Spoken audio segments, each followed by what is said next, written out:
আসসালামু আলাইকুম রহমতুল্লাহ বরকাত। আমার বড় কষ্ট হয় ডক্টর মোহাম্মদ ইউনূস সরকার আজ ব্যর্থতার গ্লানির দিকে কেন আগাচ্ছে। বড় দুঃখ লাগে। ডক্টর মোহাম্মদ ইউনূস সাহেব একজন ভদ্র ও মার্জিত লোক। উনি মনে করছেন উনার যে ভদ্রতা ও মার্জিত আছে, আওয়ামী লীগের লোকজন ঠিক এরকমই ভদ্র ও মার্জিত হবেন। সমস্ত দেশের অর্গানগুলো ঠিক রকম কাজ করছে না। আমার অ্যানালাইসিসে এই জন্যেই উনি আজ ব্যর্থতার দিকে আগাচ্ছে মনে হচ্ছে জানি।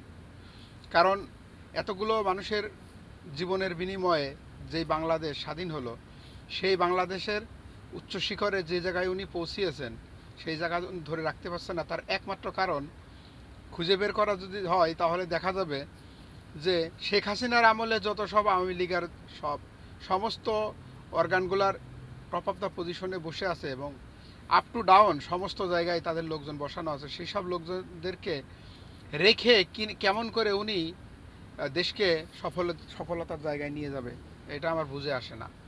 ওনার এই দুর্বলতাকে সুযোগে লাগিয়ে বা কাজে লাগিয়ে আজকে আবার দেশের অরাজকতার দিকে এগিয়ে নিয়ে যাওয়ার চেষ্টা করা হচ্ছে। আমি একটা জিনিস বলতে চাই আমার এই ক্ষুদ্র জ্ঞানে।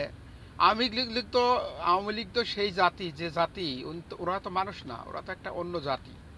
সেই জাতি, যে জাতি, যেমন এক্সাম্পল দিলে বলা যায়, মানুষ যখন অন্য ধর্ম থেকে, হিন্দু হোক, বৌদ্ধ হোক, খ্রিস্টান হোক, মুসলমানের ভিতরে প্রবেশ করে বা অন্য মুসলমান ধর্ম যখন গ্রহণ করে, তখন তারা পবিত্র হয়। আর মুসলিম যখন অন্য ধর্ম গ্রহণ করে, তখন সে একেবারে চিরতরে অপবিত্র হয়ে যায় এবং কাফের হয়ে যায়। তা আওয়ামী লীগ তো সেই জাতি, যে অন্য ধর্ম থেকে মুসলিমের ভিতরে আসা না, মুসলিম থেকে অন্য জাতিতে যাওয়া, মুসলিম থেকে অন্য ধর্ম গ্রহণ করা জাতি। ওদের দিয়ে আপনি কি আশা করবেন? ওদের দিয়ে আপনি কীভাবে দেশকে গড়ার জন্যে আপনি তাদেরকে প্রত্যাশা করেন? ডক্টর মোহাম্মদ ইউনূসের ধারণা ছিল যে আমি যদি সুযোগ দিই তারা হয়তো ভালো হয়ে যাবে। একজন মুসলমান যদি অন্য ধর্ম গ্রহণ করে, সে তো তার ভালো হওয়ার কোনো সুযোগই নেই। আপনি তাদের দিয়ে কি করে, সেই জাতি দিয়ে, সেই লোক দিয়ে আপনি কি করে আপনি দেশকে এগিয়ে নেবেন?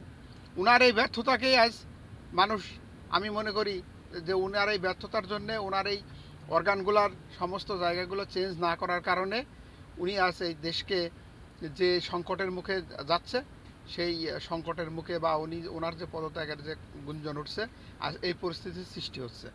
উনি যদি বিপ্লবী সরকার হিসাবে সমস্ত অর্গানগুলোর প্রধানদেরকে তুমি যদি চেঞ্জ করে নতুন কোনো নিরপেক্ষ লোক যদি বসাতো, তাহলে আজ এই সংকটের সম্মুখীন হতো না। আমার অ্যানালাইসিস এটাই মনে হয়।